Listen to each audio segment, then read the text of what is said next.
Hey guys, my guest Missy Sterling has a story to tell about a strange creature she once saw and other paranormal things that keep happening around her. See you in about 5 minutes.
Grab your popcorn and snacks. Find a comfy spot, take a seat or lie down, and let me transport you to a place of fantasy, ghost stories, ancient legends, odd creatures, alien encounters, and other magical topics.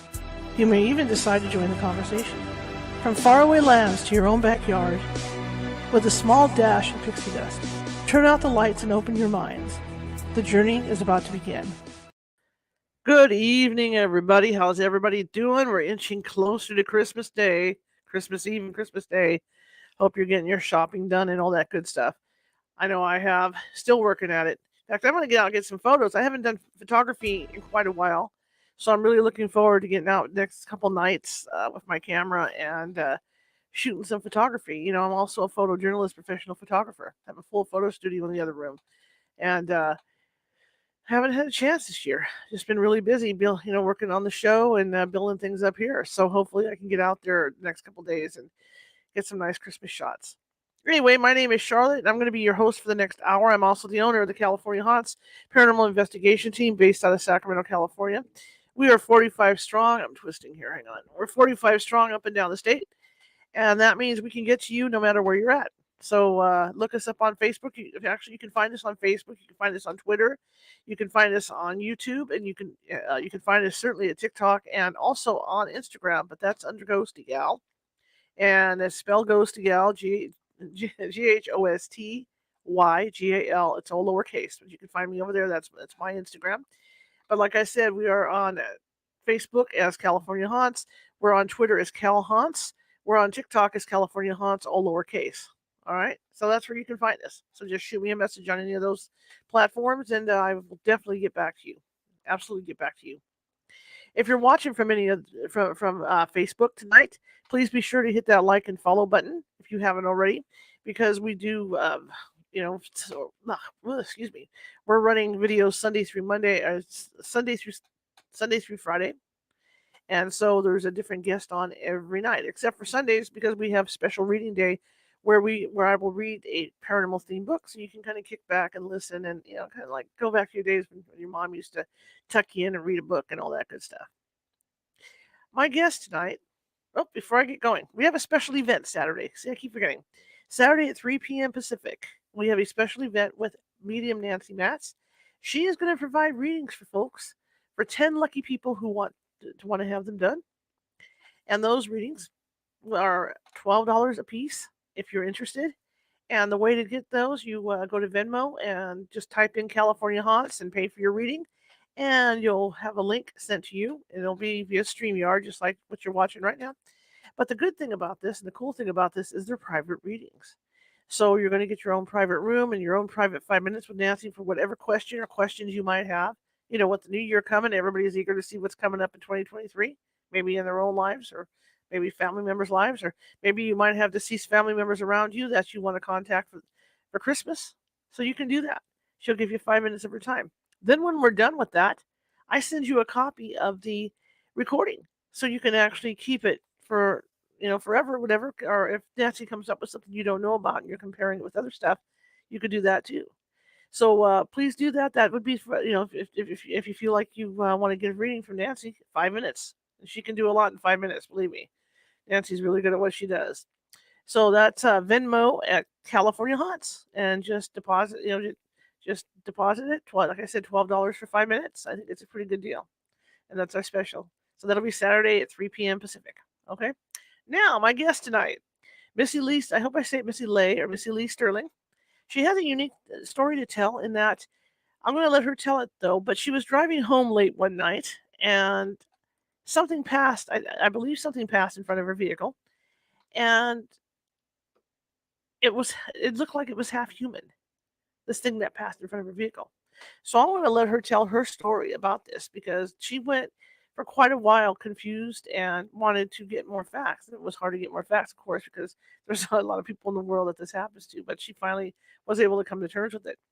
But it doesn't just stop there, because paranormal activity runs in her family. She has psychics in her family, and usually that runs in family bloodlines. And so this is what is going on with her family. This stuff. So she gets all kinds of stuff happening to her all the time. So I'm going to give her a call. This is a phone interview. Let me get back to my other page here. Okay, I'm over here. Okay. So let me give her a call and we'll get this thing started. Okay.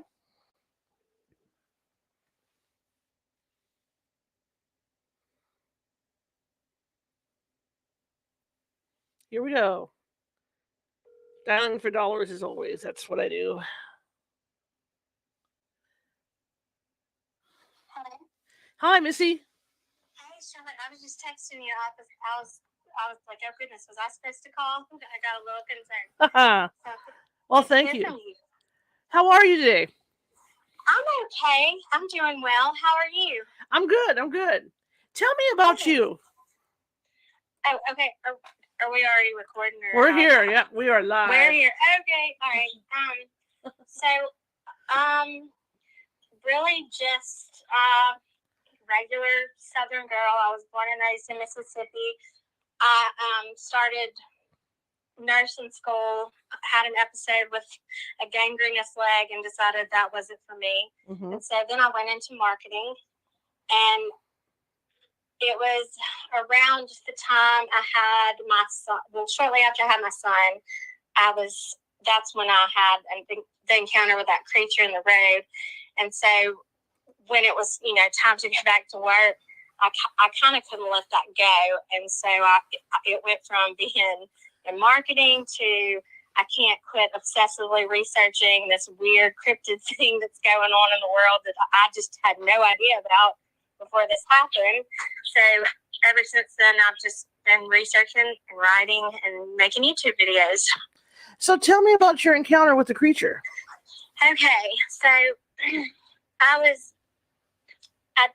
I can't remember the exact year, and I know that sounds crazy. And I think sometimes when people have encounters like this, it's tempting to just make one up because it's like, oh, they're going to think I'm lying if I don't remember. But I just flat don't remember. It was 2018 or 2019, but it was summer because once I smelled the honeysuckles, it kind of triggered like the time of year memory. But okay, so she lives in Alabama and I live in Mississippi. So there's a state line, obviously, between our homes. And I was on a 2-lane road. It was maybe around 9 or 10 at night. And I come around a curve and there is something ahead in the road. And so I started to slow down. And at the time, I didn't think much of it.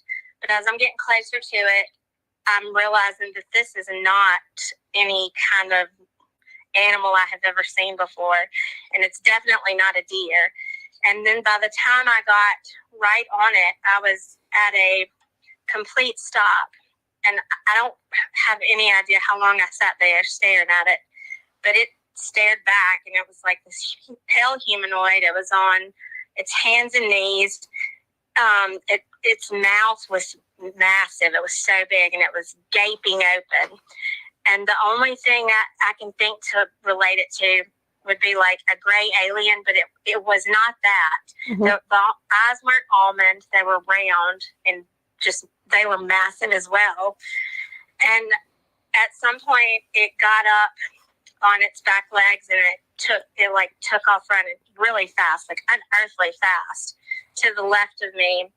And it let out this really crazy sound. I've said it sounds like a combination between a mountain lion and a woman that might be being murdered.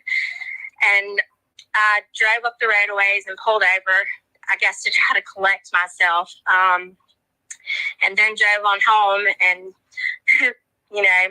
went through a period of honestly, real fear that I was losing my mind. Because when something like that happens, you think you know the world, and then all of a sudden here's this thing right in your face to tell you that you know nothing. And I waited for, I guess, some time, and then I started doing research on it. So, did you ever see it again, or did anybody in your area report about this thing? Okay, yes. My dogs are barking. I'm so sorry if they get loud. That's okay. Okay, yeah. So this summer, actually, I've been writing a book about the experience, and then an investigation I did on a trail cam image that someone uploaded to a forum, and it looks like the exact creature I saw.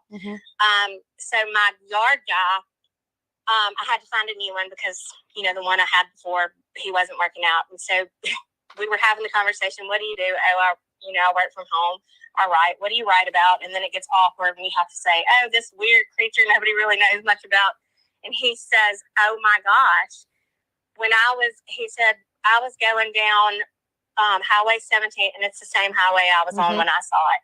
And he said, me and my girlfriend saw something just like that. And he described it exactly.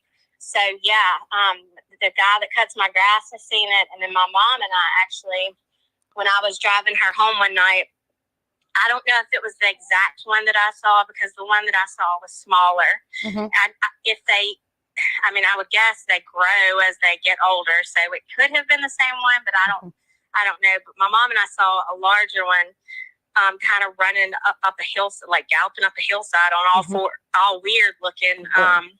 So yeah, the other people that I actually know have seen it, and I haven't seen like any other reports in my area, but I personally know 2 other people that have seen it. One of them was with me, that was my mom, and then the guy that cuts my grass. So what do you think this thing might be? At first I thought, is it some sort of devolved human, or is it like a primate we're unaware of? Because there's Bigfoot, but I've spoken to someone, and there's so much conflicting information out there. Like if you don't anchor yourself, you will really lose your mind. But I think that and this is going to sound wild, I think that they may be dimensional. Does that sound insane? The reason I think that, I've spoken to this guy, and I find him to be extremely credible. We've had hours and hours of conversations that I've logged and recorded, and I have yet to find an inconsistency in anything he says. And he's encountered these, and he says that he was a private contractor for a company, and he was tasked with his unit recovering rare earth elements. And rare earth is like, he says, we're more dependent on that than we are on oil. It's we need it for our cell phones. It runs MRI machines, all kinds of things like that. And he says, where you have deposits of rare earth, there is a higher instance of what he called rifts and shimmers. And he's describing 2 different types of portals when he says those 2 words. A shimmer is, he says, a place-to-place manifestation. So if you were to walk through a shimmer, you would end up somewhere else on Earth. But a rift is dimensional. And he said that that's what these things come through. And to remain persistent, to be able to stay in our reality, they have to consume carbon or some base element that's native to our dimension. And that sounds a lot like when you get into some of the Native American lore, and they discuss like the Wendigo, and how it'll consume someone and take on their image and likeness. That it just sent chills down my spine, because it kind of tied together so much of what I was finding out here and there. So I think that they're physical, and I think that they're dimensional. Well, that makes sense though, because there's the story of, like people seeing like that blue light, and then the Sasquatch will appear. Right. Yeah. The UFO and the Sasquatch phenomenon. Yeah. He said he's never seen like a Sasquatch. He's only seen dogmen and these. He called them protoforms. He has an entire list. It's like this Hollywood like Greek alphabet system that like categorizes all these different types of entities. And he called it a protoform, and he said he'd never seen a chromatoform, which would be a Bigfoot, but he has seen a caniform, which would be like a dog man. I'm sure you've heard of that. Yeah. So I think they come from somewhere that we don't always have access to, and maybe sometimes accidentally fall into. So obviously when you saw this thing, because you sound like someone that likes to do research into stuff, so obviously when you saw this thing, you started to Google and try and figure out what was going on. How long did it take you before you kind of knew or realized that other people had seen this thing? Okay, so I didn't know that I was good at research or that I even enjoyed it. And this, I know that's going to sound crazy, but this happening kind of like made me realize I was, I a knack for that sort of thing. But initially, Charlotte, I wouldn't search anything because I was like, if I don't find anything, that means I'm crazy. Right. You know, and I was really scared about that. And I did find, I mean, I think it was my first hit, pulled up this subreddit called Crawler Sightings. And so that's when I started reading a bunch of stories by people. And I could tell when I would read somebody's story and they had seen what I'd seen. And I can't really put my finger on what it is about reading something like that when you've experienced it. But it's a body response. It's visceral. I could tell that, you know, when somebody had seen it and it was an experience like mine. And that I found out really quick after that first search that you know, it wasn't just like me losing my mind or hallucinating. What we were dealing with was like a real phenomenon that people were experiencing. And to have no conceptual bias or anything in your mind to compare this thing to, and to have so many people describe it so consistently who don't know one another, you know, I think that just is what made me the most interested in it, because across all the cryptids, like got Dogman and Bigfoot, I mean, these things have such a consistent description. So I thought that was, I mean, I find it so interesting. That is interesting. And let's clarify for people too. Do you live in a rural area, or is it heavy populated, or what? It's rural. So it's the South. I live in Mississippi. So it's not very heavily populated. The area that I was in when I saw the creature, it may have been like there'd be a house and maybe 2 or 3 miles and another house. So really rural. So there's room out there for there even to be multiple creatures like this. Right. Correct. Yep. See, I was thinking that when you talked about seeing the smaller one, you know, when you were with your mother, that maybe. Well, that was when I saw the bigger one. The smaller one was. Yeah, the smaller one was in front of my. Okay. Was the first time I saw one. Okay. Yeah. But that's what I was thinking. You know, there could be a family of them out there. I mean, it's just kind of like with Sasquatch, people that have witnessed, you know, families of Sasquatch too. So I mean, these things, I don't know. You know, it's a mystery with these things. That's the truth. It is. It's like the deeper you dive, like the more questions you come out with. You know, and at the end of the day, it's like, you know, is the answer just going to be that there's no answer, and can you sit with that and be with that and be okay with it? Do you think, and I know this is just speculation, because if they are coming through dimensions and stuff, do you think that they're appearing to be seen, or do you think it's a question of it was an accident? It's hard to say. I feel like the way things have unfolded since I saw the one I did, it's also weird and synchronistic, and for such a weird topic, and it almost seems fated, really. Just the people I've met and the information I found, and how some of it's just kind of fallen in my lap. I don't know.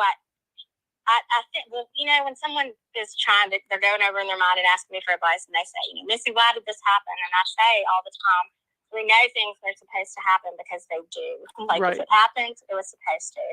Right. So it doesn't seem like they try to hide, really.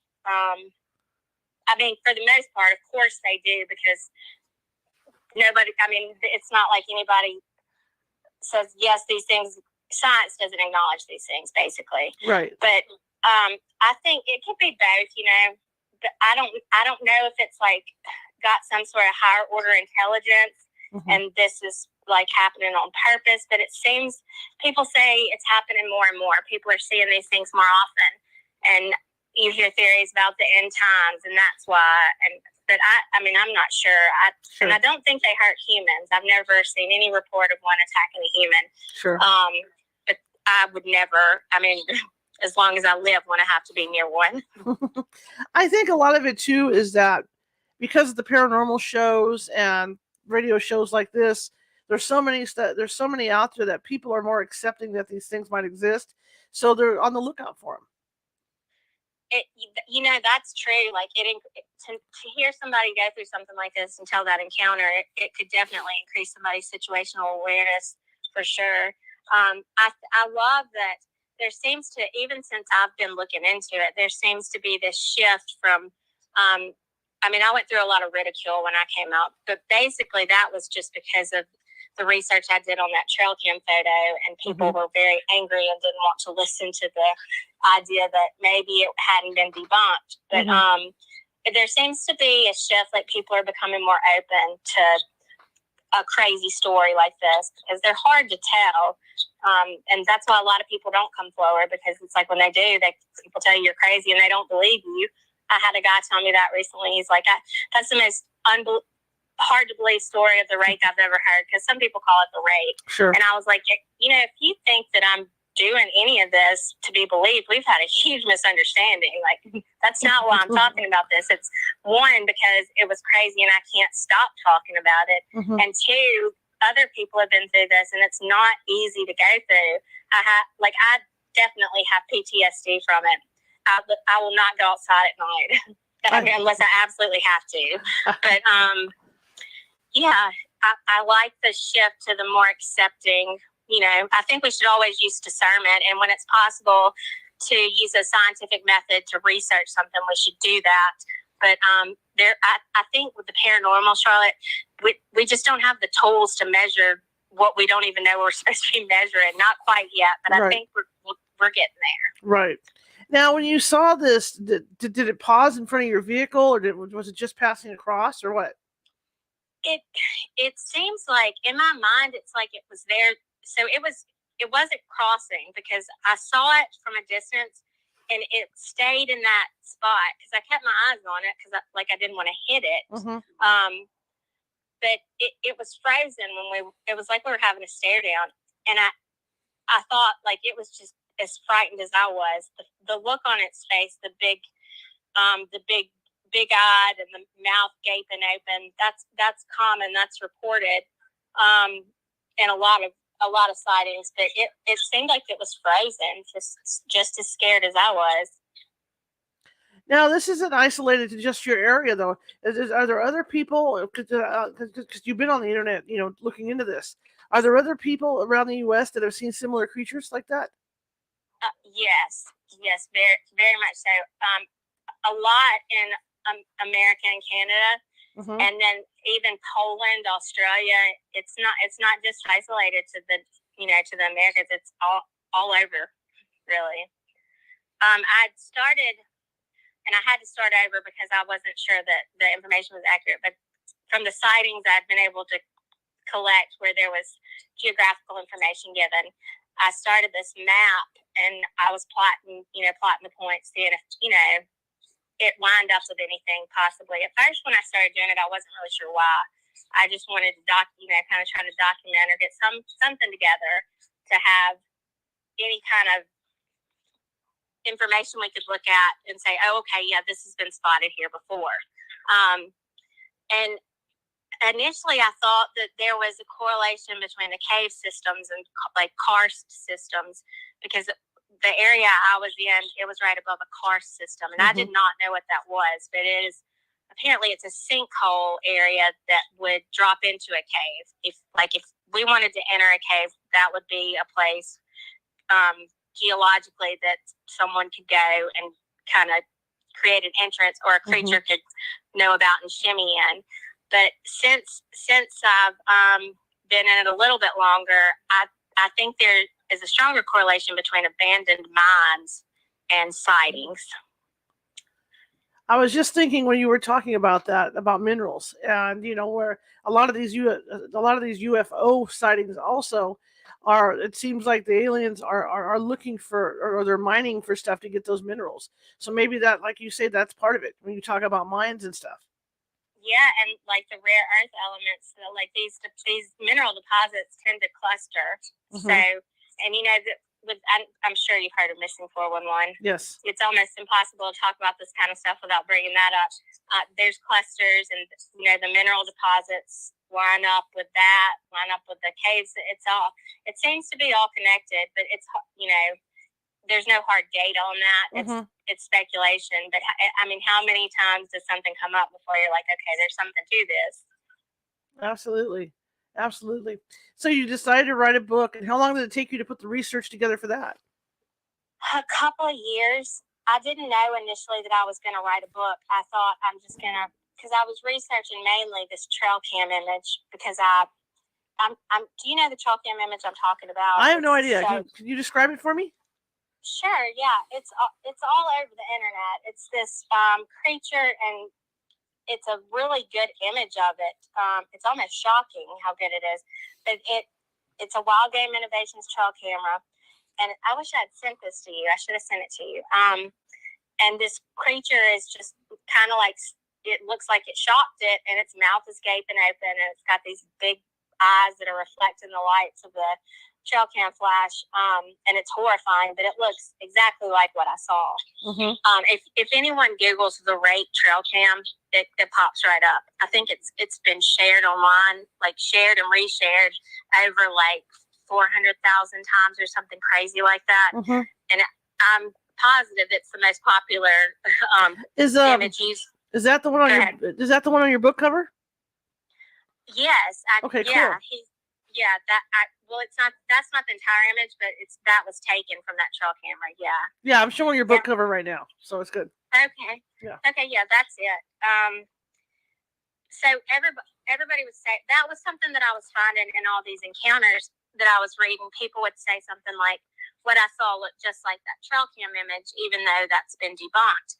And so I got curious and wondered, well, what trail cam image? And when I looked it up, it was a pretty emotional moment, because when that first, like, this image, and then I linked to a news broadcast is on the screen, and I'm looking at it. Oh, it was horrifying. I think I burst into tears. Like, I was relieved in a way, because I was like, here's picture proof that these things are real. But then also, like, oh my gosh, these things are real. But I didn't understand why people were saying it had been debunked. I thought, how can someone, this is a really crazy, obscure looking creature. Like, how could someone so accurately recreate this thing that all of these people are saying that we've seen, and it just be a fake? And so that led me to the news broadcast, where someone had sent it into the news and they reported on it. And then all these bloggers and these internet sleuths, they come in and they're doing this analysis of it and saying all these reasons it's not real, and it shouldn't be considered an authentic photo. And so I went through all of those points, and I feel like I successfully countered all of them. Mm-hmm. Mm-hmm. Well, even as a paranormal investigator, I go through that all the time, where we'll put a photo out there, and then I'll from the woodwork come the debunkers, and it's hard. It's hard with something like that, because if you're not on scene, or you don't know the person that took the photo, you tend to go into that debunk mode. Does that make sense? Well, yeah, and I put out all of the information I gained through the investigation in a YouTube video, and I said, we should always be skeptical. Right. I'm not saying don't be skeptical. I'm just saying these points that were made can all be countered. There's an alternative explanation, and I think before we just completely discredit something and say, oh, it's just fake, especially when you have so many people say that looks just like the thing I saw. Mm-hmm. There's some, you give it holds a little bit more weight then. Absolutely. People need to go into this stuff with an open mind. That's the bottom line on it. Just don't go in to shoot stuff down right away. But there's people that do that. There's people that no matter what you do, they're going to shoot it down. Oh, 100%. Yep. I learned that early on. But I just decided, this book, any information I'm putting out, if anybody has that much of a problem with it, it's just not for them, and that's okay. But yeah. Now, you have been experiencing other paranormal phenomena too, right?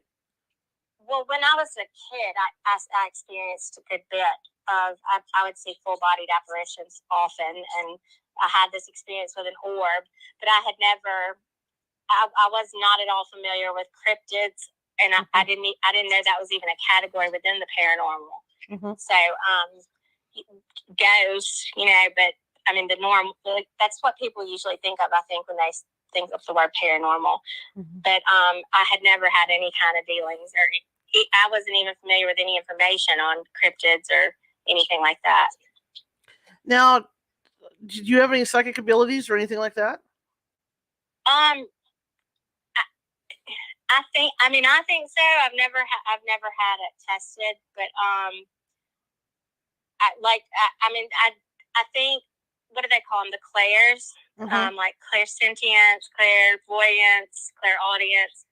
I think my strongest ability would be like claircognizance, because it's sometimes just like out of nowhere, I'll have information pop into my head, and it's random, and it's not like, it doesn't work like if I want to know something, I can ask and I know the answer. It's just like a random kind of download. And when I've been able to, try and find out if it was actually accurate information, it always turns out that it is. And so I was trying to do this thing where I was testing, like, okay, how do I know when it's like a download and when it's just something else? And what I've come up with is, if there's a story around it, it's probably just mental. If there's a lot of emotion tied to it, it's probably, not accurate. When it comes in, it's clear. There's no story to it. There's no emotion with it. It's just information. So that's how I discern whether or not, it's me being emotional or it's actually accurate information. And it usually has to do with people's, like, something someone is going through. And it is completely random. I can't choose it. Right. And I read on your bio that psychic abilities run in your family, right? Well, yeah, my great grandmother, Lillie, she was, everyone in the town she lived in said she was a gifted clairvoyant. And I only knew her for a little while. But my mom, that's what I was told when I was a kid. Like, Mama Lillie is psychic. So, yeah. Interesting. Yeah, because that will run in families. So who knows? Maybe. Yeah, I've read that. Yeah. I don't know. I think honestly, like, everyone has an ability. It's not something special. It's just maybe some people are born with more of a tendency to pay attention to certain things. Maybe personality traits that, select for these. I call it, like, what's the word I'm looking for? I can't think of it. Okay, it's okay. Anyway, it's like parallel. Like when you're looking out of the corner of your eye, right? Like that kind of peripheral. Yeah. That's it. Yeah. I pay a lot of attention to things like that, and I'm really sensitive to, like, noise and light, and I think also having a sensitive nervous system can make you a little bit more attuned to certain things. But I definitely don't think people are making it up, because I spent a large part of my life trying to deny this part of myself. And I decided that anyone like that was just crazy, and I had to put it on them, because I wanted to fit in. And I found out I didn't fit in, even if I did deny that part of myself. So why not just integrate it all? Absolutely. So when you first, because you talked about people that try to debunk what, or to discourage you from from what you had seen. How bad was it at first? It was really bad. That people, it surprised me that they got so. They would attack me personally, and they didn't even know me. And I've said this before. I had this friend who majored in philosophy, and he taught me about, like, thought experiments, logical fallacies, cognitive bias, all that stuff. And so I just stayed strong, and so I started on Reddit. This is where Reddit can be accessible in a way. So yeah, that people were just, they're like, one guy said, "You're so stupid, I don't even know where to start." And I was just like, start at the beginning. I was being just really logical with him. You just start at the beginning. I wasn't even trying to be funny, but that one comment helped me out a lot, because people thought it was hilarious. I really meant that. Like, if you're having trouble, just start at the top. But I just stayed firm, and I would, if somebody was attacking me instead of my argument, I would point that out, and I just stuck to the facts that I found out. And people eventually, now on Reddit, when someone posts that photo, someone will post my video. Someone I don't even know will post a link to my video underneath the photo. it's amazing how it's kind of unfolded. But at first they were really horrible. I just didn't care. Right. I didn't, Right. So did you take the stuff personally though, or did you just let it kind of roll off? I definitely let it roll off. Because I've known for a long time when somebody attacks you and they don't even know you, it says so much more about them. And I'll tell people, like, you do realize, like, you're putting yourself on blast here. Like, these are all of the issues you have with yourself, and because it's true, you can't possibly have that much against someone you haven't even met. But no, I never took it personally. You must be okay with it though, because I mean, you put yourself out on TikTok too, and that's suicide. Yeah, I don't do a lot of TikTok because I just think it's a terrible platform and app. But yeah, I realize that. Yeah, it's suicide, but it didn't bother me a bit. I know that we're kind of programmed to pay more attention to the negativity, and that's just from our ancient past when we had to stay safe and we had to look for things that were going to kill us. But I waited until I was really good with that before I even started talking about it. And I'm really interested in human behavior and why people do what they do. So I've, not taken college courses on any kind of psychology, but I feel like I've got a pretty firm grip on, the basics. So. Sure. Now getting back to your book, what types of reviews did you get on your book once you had it written? Well, okay, so it's on pre-order right now because it's being formatting. I was originally with a publisher, and that's the only reason I even wrote a book, because a publisher had seen the video I had done and said, "Do you want to write a book?" And so I was like, "I guess so. Yeah, that's great." But we had just a couple of little creative differences, nothing horrible, but we just hugged and went separate ways. And so then I was tasked with self-publishing, and that's been quite the adventure. So the book is finally being formatted, and so we did a pre-order thing, and then the official date that it'll be available, like, to read, is set for January 17th, but I'm thinking it's going to be a little bit sooner than that. I hope. Let me ask you this about the publisher. Don't mention names, because as a newspaper reporter and working with editors, there's always the time when the editor looks at you and says, "This is boring stuff. Can you pump it up and juice it up a bit?" Is that what happened? No, we didn't. We didn't get to that point. They never got the manuscript. So no, it wasn't quite like that. It was just a couple of little, people can be so different sometimes, and the publishers, they're great. Oh my goodness, I love them and wish them all the best. It just, we weren't quite the right fit. So the title of your book is Rakes, Fakes, and Dual Takes. What does that mean? And double takes? Rakes, fakes, and double takes. Yeah. So rakes is, a lot of people call this creature, they're familiar with this creature when you call it by that name, the rake. Fakes has to do with the fake photos and all the stuff that will, surface online. And double takes is, realizing you've seen something crazy and hold on just a second, I may have been wrong about this. I need to look into it a little bit more. Okay. Now, when you were talking about your PTSD after this, I can understand that. I remember the first time I saw a full-bodied apparition in my own house, in this particular area of my house. My mother would laugh because it was fortunate because we had another entry it was like an entry to my living room, and there was another entry on the other side of my living room. My mother would laugh because I wouldn't go in that particular way. Oh my goodness, I would love to hear your encounter. Because that was because it freaked me out. I was only probably about 13 when I saw my first full body out. I mean, full like I used to see him all the time in my bedroom and stuff, but I mean, I'm like out in the main house, And she would also laugh because she would say, "Well, come through here," and I would run because I'm like, "No, it's not going to get me. No."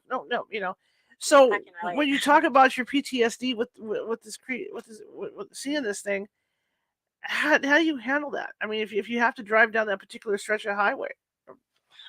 So I avoided it for as long as possible, but then the time came eventually, and the first time I saw it, my windows were down. It was summer, and actually, they were down because the air conditioner in my car. The windows were down.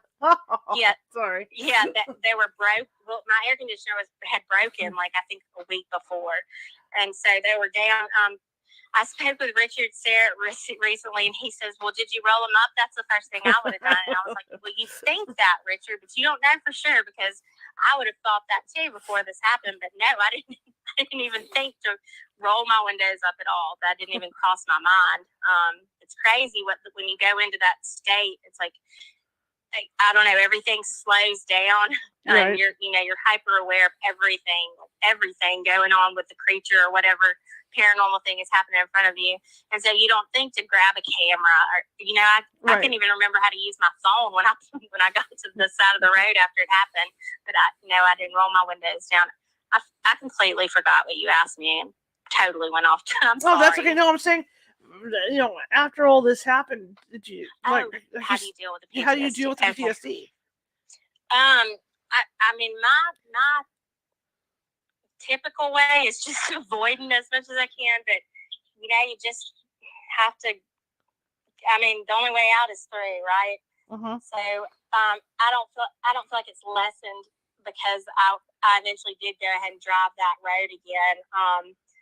But you get by the best you can.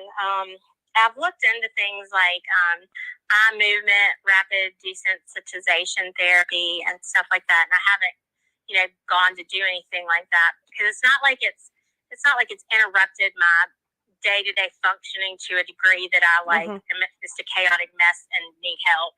I mean, a little bit, but not not like I'm not doing well in life or anything. I can get my basic tasks done, take care of myself and my son and all that. So, but I mean, I had nightmares for a little while, and luckily those subsided. And that is interesting because a lot of people say if they haven't seen it, they have had some sort of nightmare about this creature. And that I haven't even really looked too much into that yet because I will eventually, but it just freaks me out. I have chills right now thinking about it, why that would even happen. But I imagine it has something to do with like dimensional astral stuff. Mm-hmm. So, yeah. When you pulled over, how far down the road had you driven before you pulled over? Okay, so based on where I was when I saw it, and then how long it took me to get home after I had pulled over, I would say I drove about 10 miles and then pulled over. And this is super scary, but I have absolutely no memory of it. No memory of driving off or the drive to when I was pulled over on the side of the road. Well, that makes a little sense, though. I mean, because you see something so scary, and then that fight or flight thing kicks in, and you're just trying to get away from it. And I agree with you. I mean, there's people that would have pulled over right away to go check it out. I'm like you are. I would have been like, nope, I'm getting like a distance down the road before I pull over. I don't want this thing poking its head through my window. Yeah, I mean, I'd wet my pants, and that's not something I would have never thought before. But I've had a friend recently. He's like, Missy, number one, it could have been worse, and number two, and he just stops. I was like, I get it. Yeah, okay, I get it. No, absolutely. I understand that completely, Yeah. Now, when you told me earlier about not liking going out at night now. Right. Yeah. I live in I live in a neighborhood. My neighbors are not too far away. I mean, maybe like a football field between each house. There's not like just a whole lot of street lights there. And so if I leave something in my Jeep at night and I have to go get it, if anyone's here with me, I will beg them for ages before I go myself. And a lot of times it's gotten to the point where it's like, Missy, just go get what you need. Stop this. This is crazy. But I'll get my keys and get my door unlocked, and I sprint to the Jeep and I sprint back to the front door. It's ridiculous, but I can't help it. I mean, it's like if you see something under your bed and then you don't want to put your feet down, right? Right. I can't. Oh, it gives me I just keep thinking like something's out there and it's going to grab me. No, that's completely understandable. I can see that. And then, how long did the nightmares last, or do you still have them? So actually last night I had a really horrifying sleep paralysis incident, and when I got up, I was like, I will never go to sleep again. I told one of my friends, I was like, I'm not ever sleeping again, ever, period. If I have to, I'll just pursue meth full time. And obviously I'm joking. But I like the sleep paralysis. There's been a couple of episodes that were like I didn't have that entity in the room or anything, but I had an awareness of it in my consciousness, and that that was kind of part of the one that happened last night. But the nightmares were a little bit different, and they lasted for, I guess, a month maybe, and it wasn't every night, but they were pretty persistent every few days. And it would just be the same. It would be like a repetition of what happened. Like it was like I was there all over again. And I was pulling up and it was singing the road. And every time in the dream, I'm like hoping it's something different, and it's not. Yeah. I'm just wondering if in some way, and I don't want to scare you even more because Yeah, you're fine. You're fine. If because I've read reports of people that have been abducted by aliens that they revisit, where they'll come back, and it's just like similar stuff that you're experiencing, like the night paralysis and the nightmares. Yeah, you're not the first person who suggested that. I've thought about like going and doing a hypnosis session and have like recording it, because I'm all about like, let's see what's going on. Let's investigate. And I don't mind putting myself on blast. Just maybe try to get to the bottom of something. And I'm probably most definitely going to do that. Because I think it's pretty. I mean, the literature is pretty solid as far as like hypnosis and recovering memories. So that would be interesting. That would be interesting. Absolutely. So as you were writing the book, I mean, were the memories getting worse for you as you were writing the book? Because I know people that have had experiences and stuff, and will really get paranoid when they're writing the recounting everything and writing it. Yeah, I think the encounter part was such a small piece of it, but one of my coping mechanisms is like diving really deep into something and trying to know everything I possibly can about it. So, because if I can control that part, the known, then the unknown is not so big and scary. And I honestly just realized this about myself. It should have been obvious, but I realized this a couple of days ago, that when something is bothering me or I'm upset, I'll just dive deep into research, which ironically is also one of the most sophisticated forms of procrastination. But no, I've retold the story so many times. It doesn't, I mean, like just the going outside thing, and it doesn't bother me to tell the story or talk about it or remember it. It just, the possibility that maybe there's one in my yard right now waiting for me to walk out. Right. It's unrealistic and irrational, but, there it is. Oh, absolutely. And to give people some measure, how long ago did this event happen? It was either 2018 or 2019 that it happened. Okay. Yeah, and I probably waited about maybe, it's all so like blurred together, but maybe 3 to 6 months at longest, like a year before I would look into it. But I couldn't quit talking about it. Right. Yeah. And my husband, I'm sorry, go ahead. No, you go ahead. Oh, I was just my husband at the time, he listened to that story and listened to me go over what might have happened so much. I don't know how he put up with that. Honestly, maybe what led to my separation. And I say that, and it's funny. I mean, I know that's not it, but yeah, I couldn't quit talking about it for that period. Well, I wasn't looking into it, but I couldn't shut up about it. So that's why I eventually just went ahead and got online and started searching for some answers. I think I would have been the same way. And to think it happened twice. That's what gets me with the thing that not only did it happen the first time, but then you saw it the second time. The second time that part didn't bother me at all. It wasn't near me. It was like off to in the distance, like running up the hill. I mean, you could clearly see it, but it had other business it was tending to. Obviously, it wasn't like near the road. My mom, though, I'm like, she was sitting next to me, and I'm like, Mom, look, and her face, like her jaw dropped. And she believed me. I don't think my stepdad didn't believe a word of what I was saying for a while. He does now, I think. But I think to see it for herself, she was just, she didn't say a word the whole rest of the way to her house. I bet. Now, my other question is, because you brought up missing 911, or missing 411. I forget what it is. Right. Have there been any people gone missing in your area? Not that I'm aware of. There was one guy that they found out what happened to him. That was human involvement. But I don't think so. And like I said, I don't know of any reports of these things attacking humans. Right. I read a story once where this guy said he fell into a sinkhole and was surrounded by these creatures, and then later found out it was fiction and wanted to murder the person who wrote it just for a minute.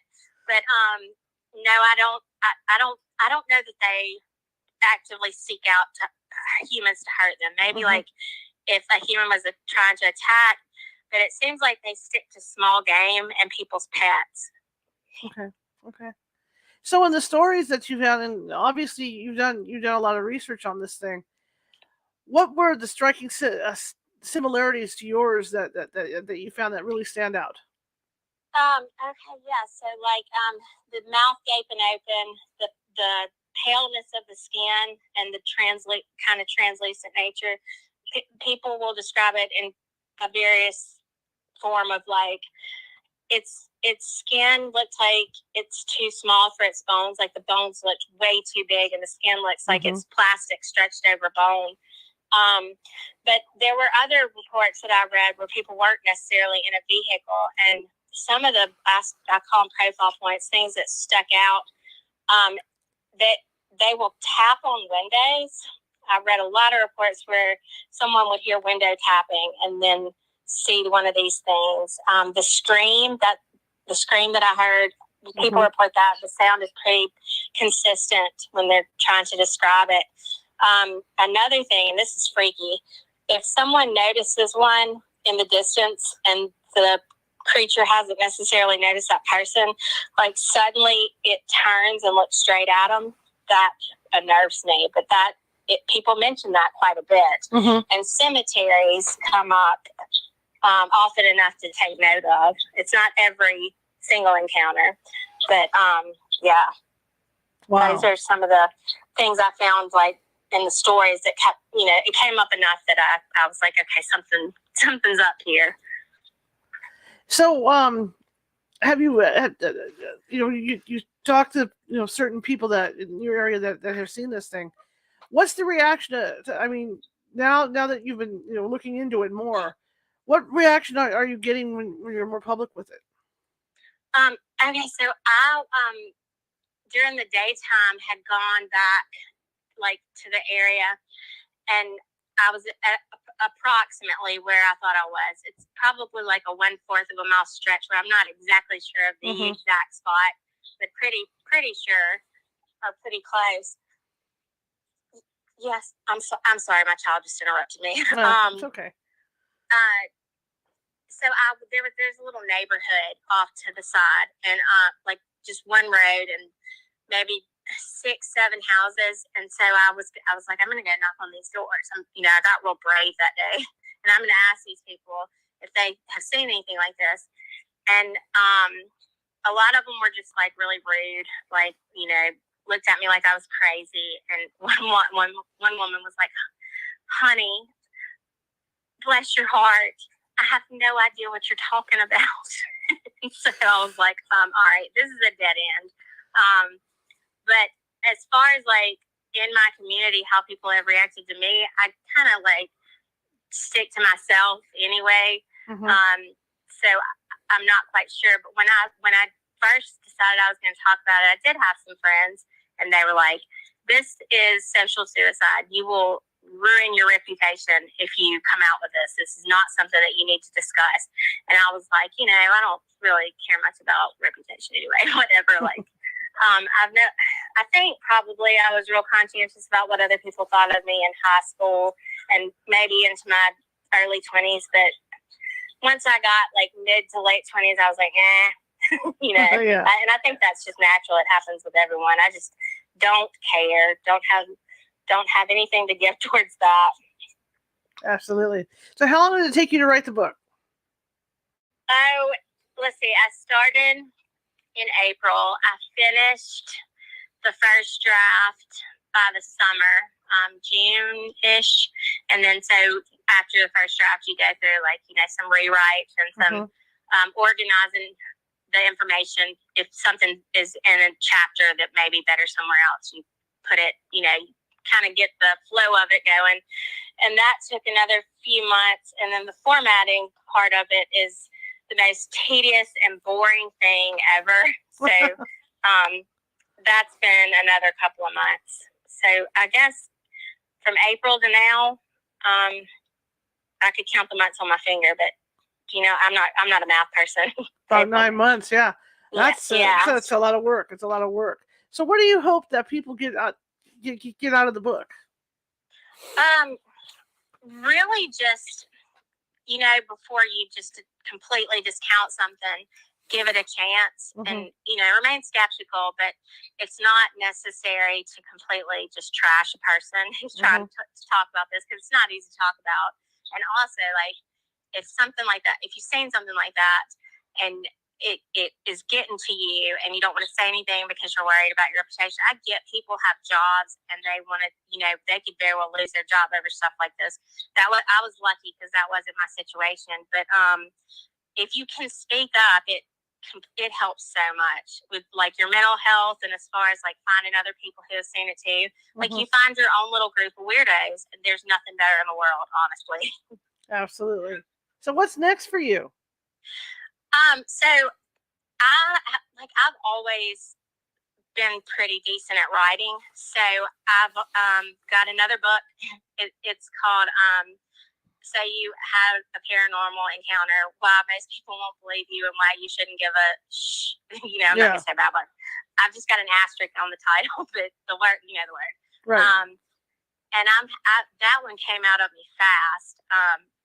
It still needs to be edited and all. And then, so when I got that done, I put it to the side and I was like, I'm going to start writing about all the things that happened to me when I was a kid, like all the apparitions and things like that. I want to ask you something. Sure. I find this interesting. A lot of people think that an apparition is transparent, like you can see through it. And that's not my experience. They're gray, like a grayish color, and most of the time in clothes that are a bit out of date, right, by a century or two. But I've never seen straight through one. Sometimes they're, sometimes they can be transparent, and sometimes they can be a full body, like you're looking at me. Right. Yeah. That was always my experience of them. And like I'd never known anyone else who'd seen one, and so I was just curious what your opinion was on that. Yeah. Yep. But I guess what's next is just keep writing books. I don't know if I'll stay in the paranormal stuff forever, but for right now, I've got a whole lot to say about it. So let me ask you this, okay? You're standing on the main run at Las Vegas. You're out there. Everybody else is out there too. You have your book, and there's other people out there with books that are similar to yours. How do you get people to read your book? Okay, so I'm just going to revert to what the guy who wrote my foreword, his name is Emerson Peters. He's also an author, and he has a YouTube channel. Nobody's written a book about crawlers yet. It was thought to be a completely new phenomenon, but that's not necessarily true, because Emerson Peters found an account from the 1800s, and there's just not been any real in-depth investigation done into this. It's actually the first in-depth book about crawlers, the crawler phenomenon, and this trail cam picture, which is like the best image we have of one, possibly being authentic. So that would be my selling point. Like if you want to know what's up with that trail cam picture and how you can get kind of neurotic and teach yourself a bunch of crazy skills so that you can try to figure out whether or not something's authentic. That would be it. All right, Missy. Well, thank you so much for coming on. I really appreciate it. Oh, I enjoyed it. Thank you so much for having me. And maybe when you get your next book out, we'll get you back on, okay? Oh, that would be awesome. Thank you so much, Charlotte. All right. Well, you have a good holiday. You too, and stay in touch. You too. Have a good one. Right. Okay. You too. Bye-bye. Bye-bye. All right. That was Missy Sterling. And it's an interesting story, seeing a creature like that. And I'm coming back on here. There we go. Got to push my buttons. I was wiping my nose the last time you guys came on. So that was an incredible story. I mean, I don't know how I would react if I saw something like that in the road. I know when I saw a shadow person cross in front of my car, Of course, we drove up, got out of the car, had to look around. But I mean, something like this, I don't know. I don't know how any of us would react. I mean, like she said, everybody reacts differently to stuff, and who knows, And then there's that moment when, dang it, I should have taken a photo, right? Anyway, this was a great show. I really appreciate her coming on. And I appreciate you guys for being here tonight to listen. Tomorrow evening, we're kind of shifting gears. We're going into my crime court background. Frank Falzone will be with us. Frank Falzone was an investigator with San Francisco PD. And he worked on some very famous cases like the Zodiac case and the Night Stalker. He's one of the gentlemen that assisted in the arrest of the Night Stalker. So he's got a new book out, and he's going to be here. Well, not here, but you know what I mean.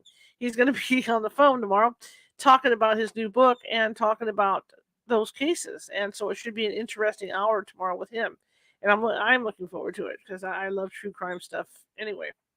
But I want to thank you all for coming tonight, and I really appreciate it. And I want to thank you all for listening all the time. Everybody that listens to the podcast, thank you, thank you, thank you. Everybody that listens live here or comes on later to listen live on YouTube, thank you, thank you, thank you.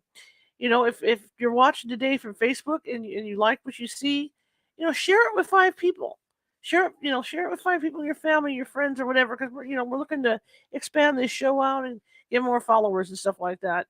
And also, if you're watching right now and you liked it, please hit that like button and that follow button, because that's what I'm always looking for people like that. Also, over on YouTube, we have 450 videos, different topics. As you can tell, like this week, we're doing varying topics this week. So be sure to check out our YouTube at youtube.com/@California Haunts Radio. And when you get over there, you'll see, like I said, more than 450 videos. Also, if you're watching live today from YouTube and you haven't subscribed yet, please do, because like I said, we are doing shows Sunday through Friday every week without fail. We're always here 6:30 p.m. Sometimes we're not 6:30, but most of the time it's the majority of the time. And there's that little ghost in the bottom right-hand corner, and if you click on that ghost, the red subscribe button will pop up, and that'll subscribe you, and that'll alert you. Plus, I'm very active on the community page on YouTube as well, so I'll throw out little tidbits there about guests and whatnot. But like I said, I really appreciate everybody who comes. And again, if you like the show, share it with 5 people. If you hated the show, share it with 5 of your enemies. I mean, we're trying to get the word out no matter what. Plus, we're equal opportunity here at California Haunts Radio. And don't forget, next Saturday at 3 p.m. Pacific, Nancy Matz will be doing that special event. Just watching my phone over here. Nancy Matz will be doing that special event where she'll do a 5-minute reading for you for $12. And that's a killer deal, boy. $12. So you can get that if you're interested in that and signing up for it. The easiest way to do it is to go to Venmo and type in California Haunts, and we'll pop right up for you.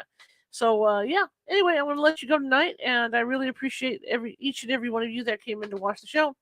And I will see you tomorrow at 6:30 p.m. Pacific. And here is Missy's information. So that website is Missy Leigh, Leigh Sterling.com. And the book is Rakes, Flakes, and Double Takes.